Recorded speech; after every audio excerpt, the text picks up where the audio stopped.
So could we have a vote on the resolution? Supported.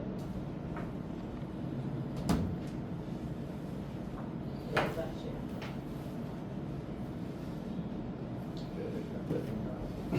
Alright, thank you. Those against? All in favor. Correspondences. We have a correspondence from, so they wrote a letter to us, regarding the treatment facility for Golden Globe medals. Counselor, you were copied on it because you were out.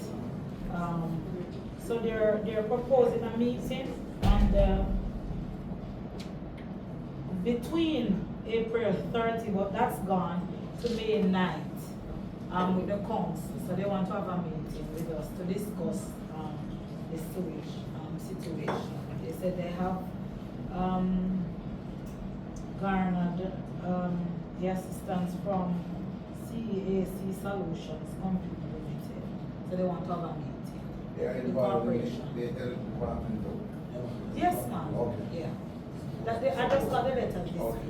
Right, so a meeting will be held before that meeting to decide on how the corporation will approach the matter along with the health department. Alright. We have communication from ALGA, and they're sending out word again to find out if councillors have anything newsworthy that they want to submit to ALGA, so that it can be placed in their their monthly newsletter. The things that is newsworthy, they can submit through the corporation to ALGA to be placed in the newsletter. All right, we have received the list from our Ministry of Local Government. Standard lease agreement space at the Martley Urban Center, Unit D, St. Thomas, that is up for discussion. So we have to have meeting of council to discuss the lease.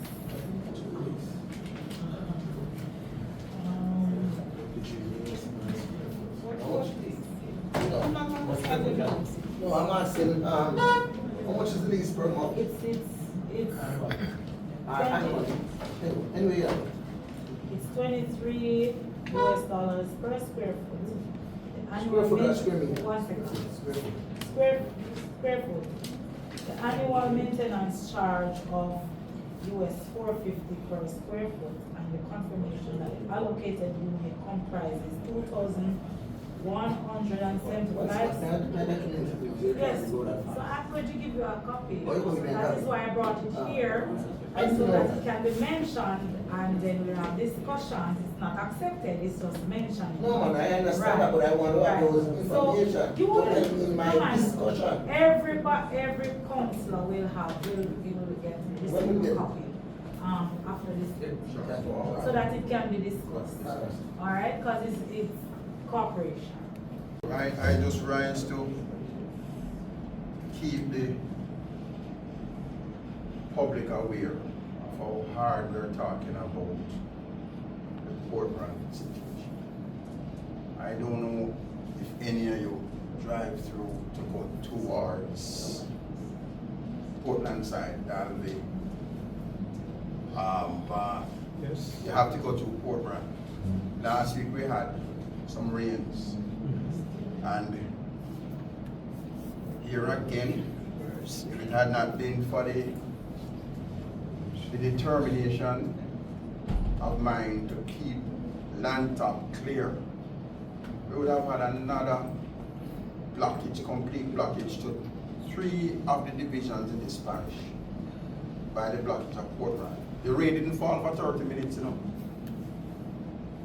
If it had fallen an entire day, they would still be saving lives in Port Morant. I have begged time and again for the Works Agency to send representation to this council so we can ask questions we can make suggestions, we can knock heads together to see how best we can survive until what is labeled the final fix is established. But we're still not getting any response. Are we going to wait until helicopters have to come and airlift people to other areas before we pay the Portland space and some attention? We need the Works Agency to just address Portland for the importance that it plays in the access to the parish. It cannot continue like this. I am worrying now because every time I see the cloud set up, I start saying Councillor McLeod will not be able to go into his division. Councillor Mattison will not be able to access his division. And I will have to buy a boat to go around and cross Portland for myself. Okay. You just have to drive Portland now. If you leave Arcadia coming here, it's going to take you close to an hour right now. It cannot continue, and I bet you any money that in 3 weeks, when the hurricane season officially starts, the first rain we get, we're going to see everybody running now, and all of a sudden we're ready to do all the right things when the time is relatively dry now. Let us get the problem fixed once and for all. I am told that they have acquired lands, or they're acquiring lands to create a new drain. Do something. If you can't fix it permanently, let's fix it temporarily. Because we have some little roads going through Lantop, which it just can't. If the cars can make it, those big trucks will not be able to make it. So please, I renew my call to the Works Agency to send representation here to our meetings. As I said, I was told by the minister that they are not obligated to come here. But what sense does it make for us to have matters that relate to Works Agency and they don't come? Can you imagine us having a council meeting where the health department does not come, where RADA does not come, where solid waste don't come? That's what the Works Agency is doing to us. Let us just, please, I appeal to the minister. The policy change was made for them not to attend. Please review the policy, because it is practical for us to be able to solve the problems of the parish. I pray that my request doesn't fall on deaf ears. I pray that the milk of human kindness flows through the brains of those people who have to make decisions, and that once and for all change the policy back to where it was. Let the National Works Agency send representation to this council, and not just this council, to all the councils across the island. It is only right. Thank you, Worship. Apologies for my lateness. Had a couple emergencies sorting out. And I'm very proud of my chief, who is always very reliable and dependable. And should have highlighted most of the vector control activities and environmental health issues that we've had. Just wanted to take the opportunity to thank the team for working with Parish Council, Municipal Corporation, for working with the Health Department in facilitating the knowing numbers activities we had in the park with the teen hub last week. And it was successful. We did 8 such knowing numbers screenings for the month of April, and we managed to screen 350 people for their blood sugars, blood pressures, cholesterol, HIV, etc. We're having a major knowing numbers activity at Isaac Brandt on the 30th of this month, 30th of May. We're inviting everybody to bring their families or their friends or church members out, so we can actually have them get their screenings done. So we're looking for it to be as big as the one that we did in the park, Rudolph Elder Park last year, where we did 831 people that we screened. We're hoping to get as many as 1,000 people screened. Because if you don't know your status, you don't know what is happening with you, and therefore you can't get your early interventions. Good thing for the parish is that hurricane season is coming up, but we're being better prepared this year. We're having a water tank installed at the Princess Margaret, 150,000 gallons. The base has already been sorted out, and so it's just for the metal components of the tank to be fitted up and will be ready by June. And hurricane season is June 1, so we should be ready for that. Important note also, we are refurbishing the morgue at Princess Margaret. We're continuing with that. We had started, there were some delays, but we're back on track now. And so we should have a better capacity to hold bodies until they go to their assigned funeral homes. Measles remains a challenge in the Americas region. This is North America, South America, the Caribbean. And so we continue our measles preparation activities. Just in case there's any one case, we're able to appropriately respond. And those are the highlights that we'd like to share. If there are questions for Chief or myself, we'll take them at this point. So I just want to make one more appeal to everybody to come out to our Know Your Numbers activities. May 30th, Isaac Brand Health Center will be screening for blood pressure, blood sugar, body mass index, cholesterol, prostate blood tests, and we'll be doing dental services too. So please come out, Isaac Brand, May 30th. Just a quick question from an edification. I heard 150,000 gallon capacity being added to what we have at the hospital. What period of time buffer do you have the 150,000 gallons? We should have at least 7 days with that. At least 7 days. And that's critical given where we are, because as close as Springfield is to the hospital, you have a couple of bridges before you get there, which can all come in. You have a lot of massive trees along the roadway. Yes, a couple of massive trees along the roadway that can fall and block it. So we're buying time by getting this 150,000 gallon tank. Thank you. Buying time. Thank you, Sir Smith. I am once again highlighting the Bamboo River Bridge and also the cleaning of the Bamboo River Gully, drain, whatever you want to call it. We're nearing the hurricane season, and for that area alone to have two serious problems, if a little rain falls, the situation will be catastrophic. I don't know what to do again. I spoke with National Works Agency, the parish manager, who seemed not to be able to can do much. He said he would speak with the regional officer. I'm sure that they're in touch with my superintendent here, because it's a parochial road. But the bridge is the National Works Agency's responsibility. The gully also. I remember the last time there was a big roar with the cleaning of the gully with popcorn, and it was tough and whatever. And I continue to say, if state agency not living up to their responsibility, you have to call on the dons and everybody and whatever to come and say them can help, because some of them probably have the money. And I don't apologize for this inside here this morning. If the state agency is not prepared to do that, we're opening up ourselves to all sorts of things. And I know that if Bamboo River flood, who they're going to blame?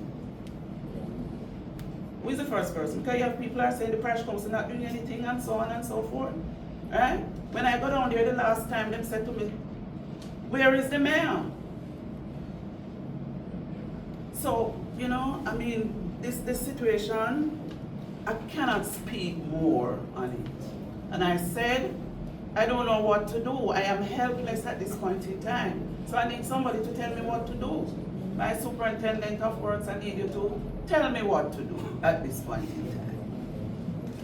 This is a National Works Agency situation. Myself and Mr. Koff from the emergency, we are working together to see if we can come with a design to rectify the bridge, because it is basically impossible. It is very impossible to cross the bridge. Because of where the funding will come from, I'm going to propose to use it from SGR, but they said it is a proposal. I can't get it out an approval. So in the way saying that they don't have the funding towards it, but we have to do an estimate.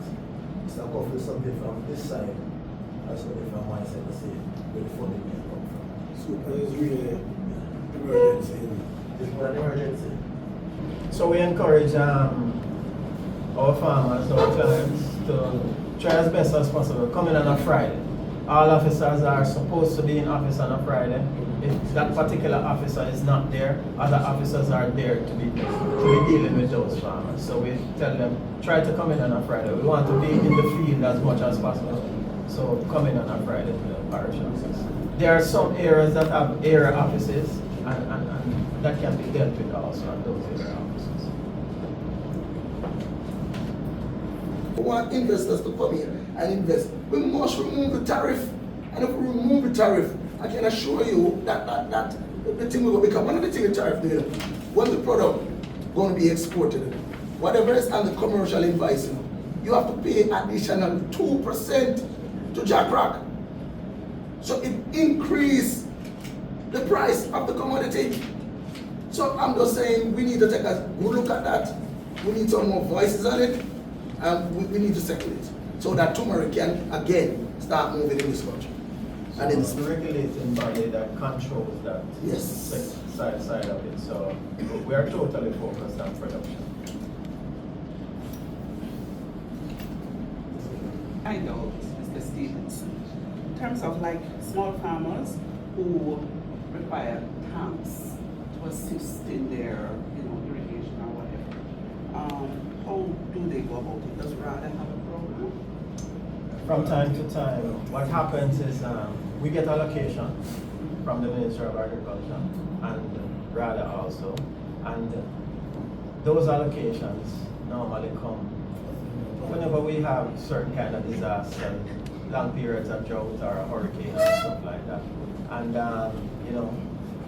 the farmers will come in, they'll make their requests, and we'll tell them that this is not necessarily an ongoing program. Ongoing in the sense that we are considering it, but we don't have any tanks at the moment, and as soon as we get safe, we will see how best we can offer that. Thank you, Mr. Stevenson. I want to put you on the spot because I understand that you don't control policies. But what I am noticing is the members of parliament, and I hope to become one, so I'm not really knocking with that. But what I'm saying, it can't be that the members of parliament are totally responsible for these things, going on trucks, distributing it. It's in real poor taste, and I want to add my voice. I want to add my voice. When I go to parliament, I will certainly add my voice to it. It just can't be only that. That has its place. But you can't take away the responsibility of the state agencies that the farmers are looking towards. Now and then, by request, based on what you said, people will come, but there should be a policy that says an allocation should be given to RADA so that it can satisfy the farmers. You're not going to satisfy all the farmers, but at least set up something. I mean, all this whole heap of thing where MP going and chop and give out tank and what have you and all of those things. It's in poor taste, and we must understand, yes, our politics has its place, but we need to really look at some of those things. I just want to add my voice to it at this point in time, because I am getting a lot of complaints every time I go into an area. Needham, Penmose, the Wilmington and all those areas. Brooksland, Councillor, you can't buy me a tank. And I tell you, I buy 6 tanks already out of my pay. Right? So I need to add my voice to it. Because when I see, I go on the media and I see all these things, it's really important that the members of parliament on truck and in out tax. So give RADA that so that people feel more comfortable to go to RADA as a farmer and get a tank. More than this thing like a patronage thing, poor relief thing and all of that. You need to deal with that situation. And I tell you, I am very much annoyed and I want to add my voice. We lose 12 acre cassava up a PGR by the score to see them now. Farmers can't keep on a farm and they don't see them now. It's a bad investment. They don't invest at all than invest and cover it down. And if we have an agro park there. And the government is supposed to protect the agro park in terms of fencing. And if at the end of the day, everything where you plant, cover, eat it out. What is the sense to plant? It make no sense to plant.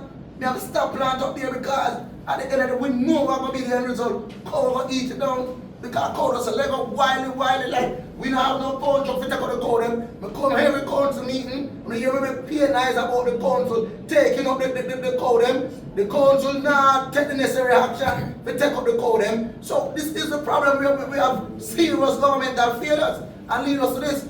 So yes, we have water up at PGR, water in great abundance at PGR. Through the canals, we have to put pumps in it and work, which can be done. But at the end of the day, cow eat it down. People lose everything they have by just planting and replanting up here. It's a chronic situation. So we can't. Now we have other agro parks where you have water available.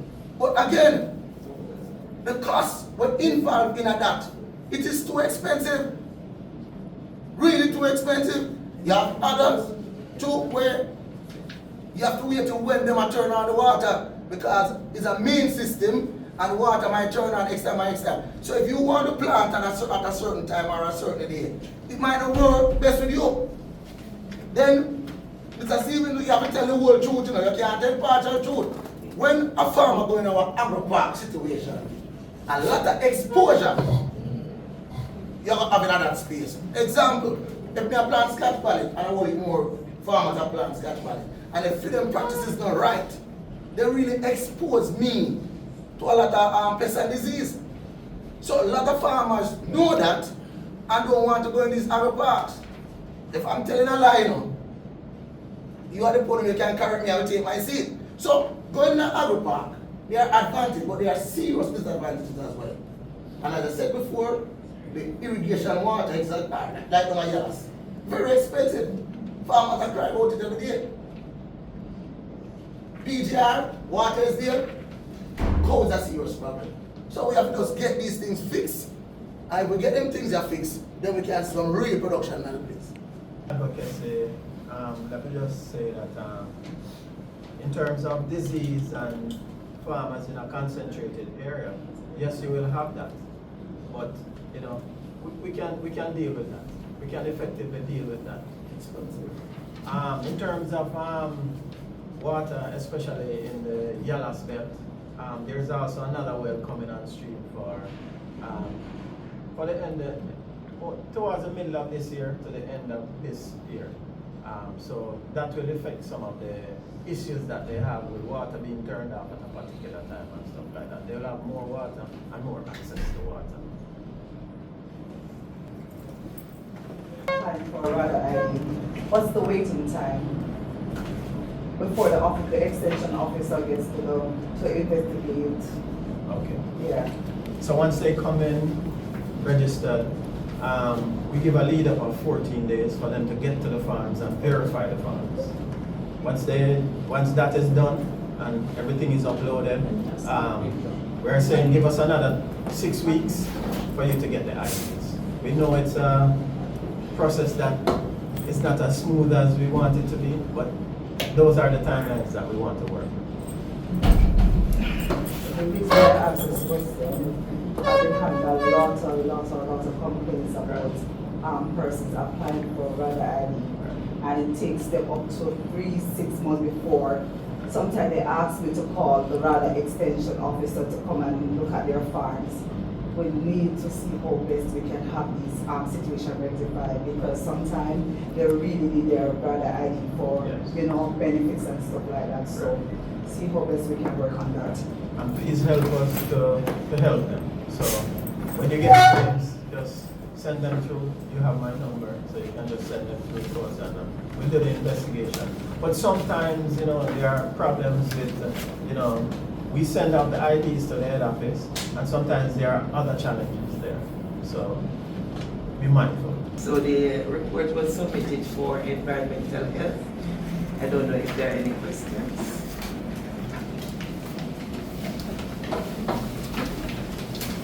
I just want to highlight 1 or 2 things.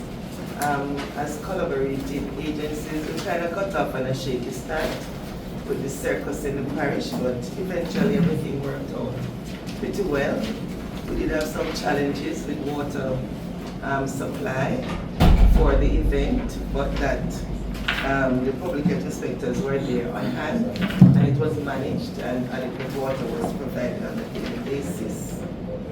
Recently, we had a mosquito control program in the Lantop community of Morant, and 2 truckloads of solid waste was removed from the area because that is something that will facilitate the breeding of the Aedes aegypti mosquito.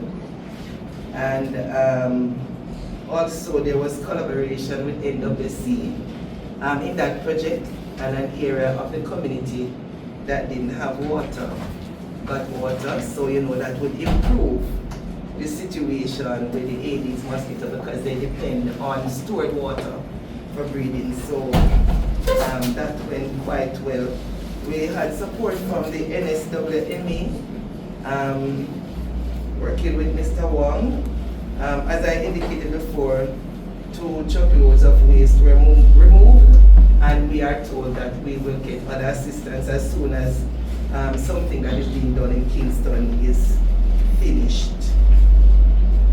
Our health centers in the parish are being assessed under the UNICEF project, and up to yesterday we had the verifiers in the parish going up to Hagley Gap Health Center, and they are supposed to come back to do Isaac Barrant, and we hope to improve our health facilities with support from UNICEF funding.